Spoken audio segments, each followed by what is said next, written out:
Fala, meus queridos, como é que vocês estão? Tudo sossegado? João Fabrício aqui e eu tô para dizer que tá no ar o primeiro episódio do Jornal Espacial, esse aí referente ao mês de abril. Então sejam muito bem-vindos, como sempre. Como que as coisas vão funcionar por aqui? Ó, eu separei 10 notícias, 10 das principais que eu julguei principais do mês de abril e vou passar para vocês em ordem decrescente, pode crer, ó, do menor, do menos relevante até o mais relevante. Pode crer ou não? Então fica aí comigo, tamo junto, espero que curtam, é nóis! Bora lá! Vocês sabiam que a NASA desde 2011 tem precisado de ajuda para lançar astronautas para o espaço? Pois é, parece uma galeraça se aposentou da equipe e desde então os caras têm tido que comprar assento numa aeronave russa por 80 milhões cada um. Por esse motivo, desde 2010 a NASA tem fornecido uma grana boa, uma grana grande, uma grana preta para algumas empresas privadas para projetar e construir aeronaves que possam ser tripuladas, né? Entre essas empresas a gente tem Boeing, SpaceX, Blue Origin e Sierra Nevada. Pode crer? E só que chegou 2014 e o que aconteceu?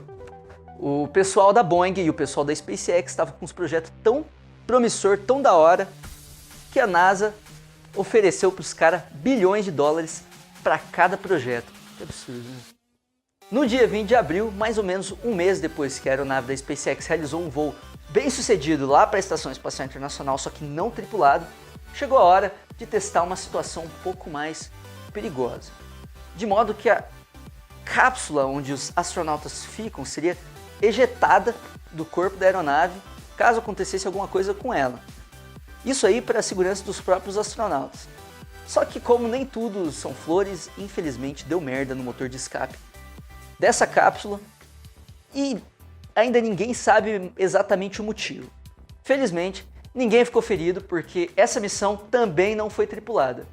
No final de tudo, os astronautas que embarcariam lá perto de julho vão ter que esperar aí até o final do ano, mais ou menos. Meus queridos, como vocês vão perceber no episódio de hoje, o espaço é bem osso.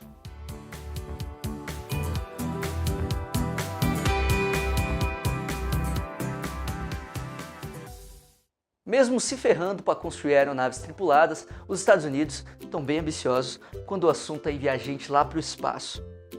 A missão de enviar astronautas para a Lua foi transferida de 2028 para 2024 pelo próprio vice-presidente dos Estados Unidos, Mike Pence, e adotada pelo chefão da NASA, Jim Bridenstine. O motivo desse fuzuê todo era para adiantar a viagem para Marte para 2033, que isso só iria acontecer antes, no final da década de 30. Infelizmente, o financiamento federal para esses tipos de missão caiu muito desde a década de 60. Por outro lado, Bridenstine afirma que hoje em dia a gente tem muito mais tecnologia do que a gente tinha na década de 60, o que faz com que o custo para levar o homem para a Lua seja muito menor. E outra coisa, a NASA não está só atrás do governo dos Estados Unidos para investimento, eles também estão buscando outros investidores internacionais que tenham interesse em ver o sucesso dessa missão. Ele ainda finaliza dizendo que a experiência de se viver por lá vai servir muito como um treinamento para quando eles estiverem prontos para enviar astronautas para Marte. A ideia é usar a água congelada que está na superfície da Lua e aprender a transformar ela em ar para os colonos respirarem, água para os colonos beberem ou até mesmo combustível se eles precisarem usar. Como os astronautas vão ficar pelo menos 2 anos em Marte, que é o tempo que demora até os dois planetas estarem tão próximos novamente onde é possível viajar, já é interessante ter esse tipo de experiência de ter vivido em um outro mundo. A NASA anunciou no dia 16 de abril que a astronauta americana Christina Koch aceitou a ousada missão de ficar 328 dias no espaço, orbitando a Terra. Ela partiu para a Estação Espacial Internacional no dia 14 de março e enquanto ela está de rolê por lá, ela vai levantando dados sobre como o corpo humano reage a viagens tão longas como essa, obviamente visando viagens interplanetárias. Esse experimento vai servir também para entender como corpos de diferentes sexos reagem à gravidade do espaço próximo à Terra. Isso aí comparando os dados da viagem dela com os dados da viagem do atual recordista da NASA, Scott Kelly, que ficou no total de 340 dias no espaço. Todo sucesso do mundo para ela. Vem cá, você já parou para pensar que talvez terremotos não sejam algo exclusivo do nosso planeta? Pois é, no dia 6 de abril, uma sonda da NASA chamada de InSight confirmou a primeira tremedeira marciana, batizada de Marsquake, ou dando aquela brasileirada marota, Martimoto. Só que os cientistas ficaram meio surpresos de detectar tão cedo uma atividade sísmica nesse planeta aí, porque ele não tem as placas tectônicas igual a Terra. Na verdade, toda a superfície de Marte é como se fosse uma concha sólida. Outros tremores já tinham sido identificados, só que não tem nada confirmando que eles foram causados por causa de uma atividade interna do planeta vermelho. A NASA lançou uma competição entre 11 equipes para criar habitats marcianos utilizando softwares de edição 3D. Isso aí com o propósito de um dia utilizar esses projetos para a construção de abrigos espaciais. O julgamento desses projetos levou em consideração fatores como o layout externo, o ambiente interno e também a viabilidade de construção desses abrigos. Se quiser dar uma mergulhada mais profunda nesses modelos, dá uma conferida aí no site que está na descrição. Lá você vai conseguir ver o vídeo de apresentação de todas as equipes vencedoras.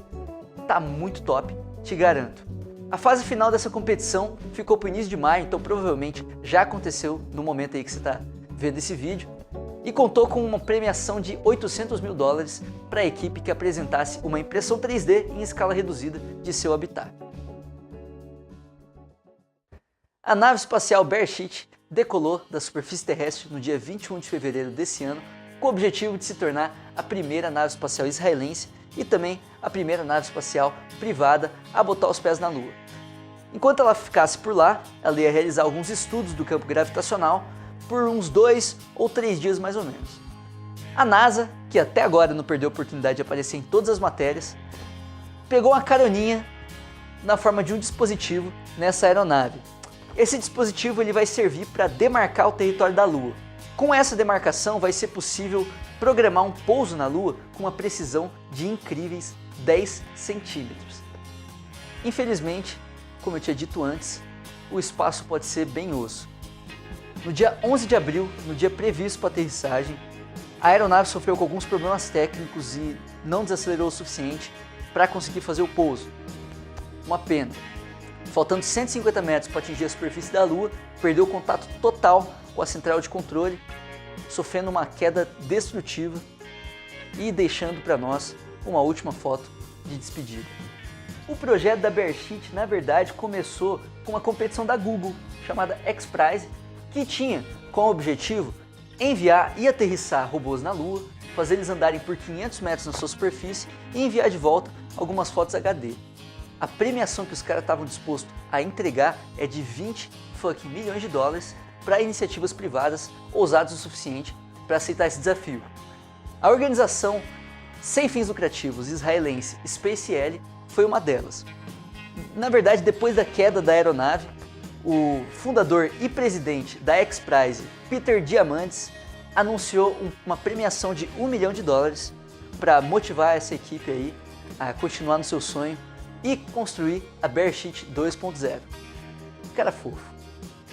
E de fato isso aí vai acontecer mesmo. O primeiro-ministro israelense disse que se você não consegue de primeira, você tenta de novo. Além disso, o bilionário e presidente da SpaceL, Morris Kahn, falou que a galera já está começando a se reunir agora no final de abril para planejar como é que vai ser a segunda versão dessa aeronave. Olha, a real é que essa equipe recebeu solidariedade de todos os lados, inclusive da NASA, que apesar de perder aí o seu dispositivo, entende mais do que todo mundo como o espaço é impiedoso. Falar a real para vocês que ver isso aí dá até vontade de torcer pros caras mesmo, né? São foda. Plutão não é o único planeta anão do nosso sistema solar. Na verdade, existem alguns outros exemplares menores que ainda não foram apropriadamente nomeados. Esse é o caso do nosso querido carismático 2007 OR-10, que orbita o Sol para lá da órbita de Netuno e ainda não foi oficialmente nomeado com um nome normal, um nome comum aí que a gente conhece dos outros planetas. Coitado do bicho, tem até lua para cuidar.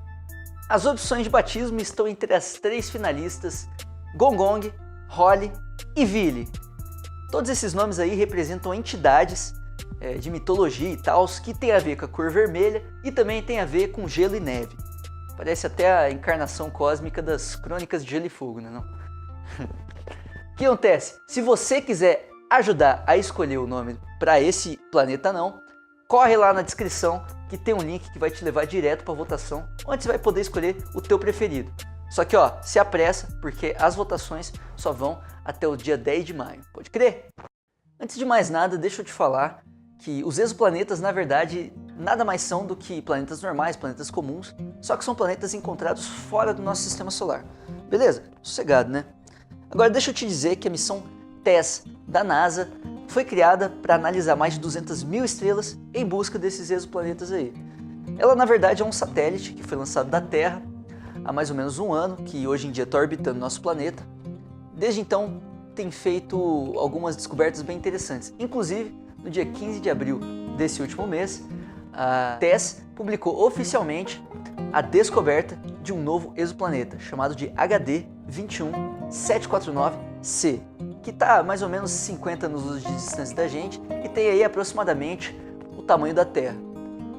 Mas não vai se animar muito aí não, tá? As possibilidades de vida nesse planeta são muito baixas, porque ele se encontra muito próximo da estrela e, portanto, é quente demais. O telescópio espacial Kepler também é um caçador de exoplanetas. Ele que foi o responsável pela descoberta do sistema estelar Tatooine, que é um sistema um pouco diferente daquele que a gente está acostumado. Ele na real tem 2 estrelas no seu centro, que ficam rodeando ali um centro em comum. Até então se sabia da existência de 2 planetas nesse sistema, só que no dia 16 de abril desse ano foi publicada a confirmação da existência de um terceiro. É isso mesmo, batizado de Kepler 47d, é mais ou menos aí umas 7 vezes maior do que a Terra. Então, uma parada muito interessante e até estranha sobre esses planetas aí é que todos são muito menos densos do que eles deveriam ser, porque são planetas relativamente frios. Um outro instrumento muito utilizado na descoberta de exoplanetas é o HARPS. Ele funciona da seguinte maneira: ele utiliza da influência gravitacional desses planetas nas estrelas para saber onde eles estão, de qual tamanho eles são e quanto eles pesam. Como não é possível uma observação direta desses planetas, a HARPS publicou a recém-descoberta do planeta Próxima C apenas como um candidato, porque eles não têm como eles terem certeza de que esse planeta está lá. Mas, de acordo com seus cálculos, esse planeta aí é 6 vezes mais massivo que a Terra e estaria mais longe de sua estrela do que a Terra está do Sol. Esse afastamento adicional aí faria com que o planeta fosse muito mais frio do que a Terra, chegando na casa aí dos 230 graus negativos. Se pá não seria a melhor ideia mudar para lá não, né? Vamos lá. O átomo é aquela parada extremamente pequena do qual todos nós somos constituídos. Tem núcleo e tem também os elétrons que orbitam o núcleo, beleza? As moléculas são combinações químicas desses átomos aí, mesmo que sejam átomos do mesmo elemento. Por que eu estou falando isso? Deixa eu te contar. Encontraram a primeira molécula já produzida pelo universo. Tava ela lá de boa, se escondendo numa nebulosa planetária.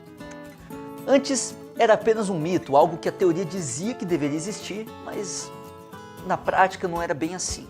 Seu nome? Pambambambam, hidreto de hélio. Mas calma aí, ó, não deixa o nome te broxar não. Essa aí é a combinação das primeiras 2 estruturas eletricamente estáveis do nosso universo. O átomo de hidrogênio e o átomo de hélio, os 2 elementos mais leves da natureza. 300 mil anos depois do Big Bang, ainda estava muito quente para que qualquer átomo se juntasse com outro quimicamente. Obviamente, o hidreto de hélio foi uma exceção a essa regra aí. Ele surgiu 100 mil anos depois do início de tudo e ainda durou umas boas centenas de milhares de anos, até que pereceu nas mãos de um de seus próprios membros, o hidrogênio. Esses aí se separaram do relacionamento abusivo que tinham com seus senhores hélio para viver em casais. Vai entender o que se passa na novela cósmica, né não? Tudo bem, essa molécula já tinha sido produzida em laboratório antes, ok. Mas pensa que isso sempre foi um grande dilema para a física, encontrar essa molécula agora na natureza tem muito a dizer sobre os primeiros momentos do universo. Ó, se eu não te convenci até agora do quão massa essa matéria é, talvez isso quebre o galho. Porque essa descoberta rolou a bordo de um avião super tecnológico chamado SOFIA, que obviamente é uma sigla para um nome em inglês, que está nas referências que eu botei na descrição. Ela é, adivinha, da NASA. Dá uma olhada como é que ela é por dentro.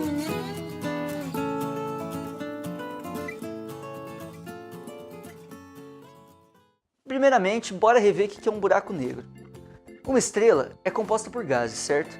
Gases são compressíveis, ou seja, eles variam o volume deles apenas aplicando pressão, variam consideravelmente. Uma estrela tem muito gás, ou seja, tem muita massa envolvida. Quanto mais massa, maior a gravidade. A gravidade absurda da estrela comprime todo o gás no seu próprio centro, fazendo com que a temperatura e a pressão lá no centro sejam tão altas que dois átomos se fundem em um. Essa fusão libera uma energia absurda que na real é o combustível da própria estrela. É isso que impede o gás de implodir em cima de sua própria gravidade. Só que para estrelas gigantes, quando acaba esse combustível, toda a matéria presente colapsa em cima de si mesma, atingindo um volume tão baixo que gera uma força de reação, transformando tudo numa lindíssima supernova. Uma explosão que rouba a cena até da própria galáxia e serve para criar os elementos mais pesados. Durante essa explosão, bem no início, por um momento, toda a massa da estrela está concentrada no seu núcleo. Se essa massa for grande o suficiente, a força gravitacional ao redor desse núcleo vai ser tão forte que nem a luz vai conseguir escapar. Se a gente pensar que quanto mais próximo dois corpos estão, maior é a força gravitacional entre eles, a distância a partir do centro do buraco negro, que tem força suficiente para aprisionar a luz, cria uma casca negra ao seu redor, que é chamada de horizonte de eventos. O tamanho do horizonte de eventos vai aumentando à medida que o buraco negro vai engolindo matéria por aí. Isso aí é porque quanto mais massivo é um buraco negro, maior é a distância necessária a partir do seu centro para gerar a mesma força que aprisiona a luz. Um exemplo disso é se a gente imaginar um buraco negro tão massivo quanto a Terra, esse aí teria só 17 milímetros de diâmetro, enquanto um tão massivo quanto o Sol teria quase 6 quilômetros. Beleza? Ok, o que aconteceu? Ninguém nunca tinha visto um buraco negro antes. Mas a teoria da relatividade geral de Einstein já previa a existência deles e também teorizava sobre o seu comportamento. Isso aí até o dia 10 de abril de 2019, onde a engenhosa e fantástica equipe de projetos Event Horizon Telescope conseguiu o feito. O buraco negro fotografado está no centro de uma galáxia criativamente chamada de M87. Possui uma massa equivalente a 6 bilhões de sóis e está localizado a apenas 50 milhões de anos-luz de distância da gente. Lembra que eu tinha te falado que nem a luz escapa dos buracos negros? Pois é, para nós eles aparecem somente como bolas pretas no espaço.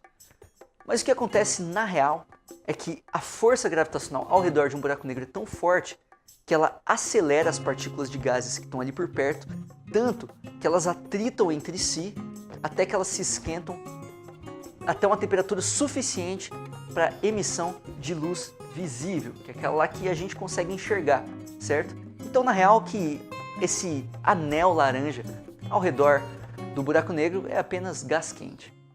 Só que o tamanho angular desse buraco negro é tão pequeno que na real não existe nenhum telescópio hoje em dia capaz de capturar sua imagem. E é aí que a engenhosidade da equipe veio à tona. Para contornar essa situação, a Event Horizon Telescope decidiu utilizar dados de vários observatórios ao redor do mundo que trabalhavam ao mesmo tempo e juntar todos esses dados para simular um super telescópio. O que acontece? Quando você sobrepõe dados de imagem que em um mesmo instante de tempo, você consegue aprimorar a qualidade dessa imagem. E foi exatamente isso que eles fizeram. E era tanto, mas tanto dado, que os caras tinham que transferir esses dados por FedEx, mano.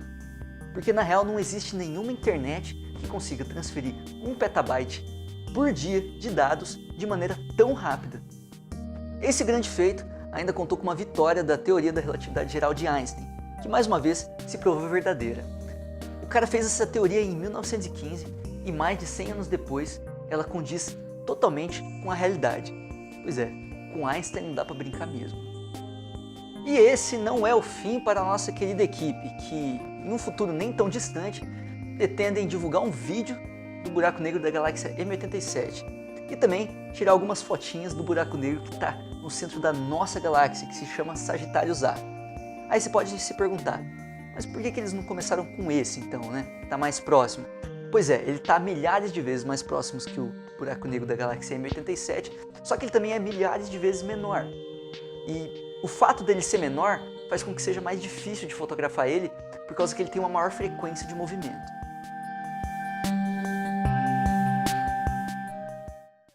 Ó, eu não sei vocês, hein, mas eu tô louco pra consumir esse conteúdo logo aí, hein? Vai que eu até apresento pra vocês no próximo Jornal Espacial, imagina?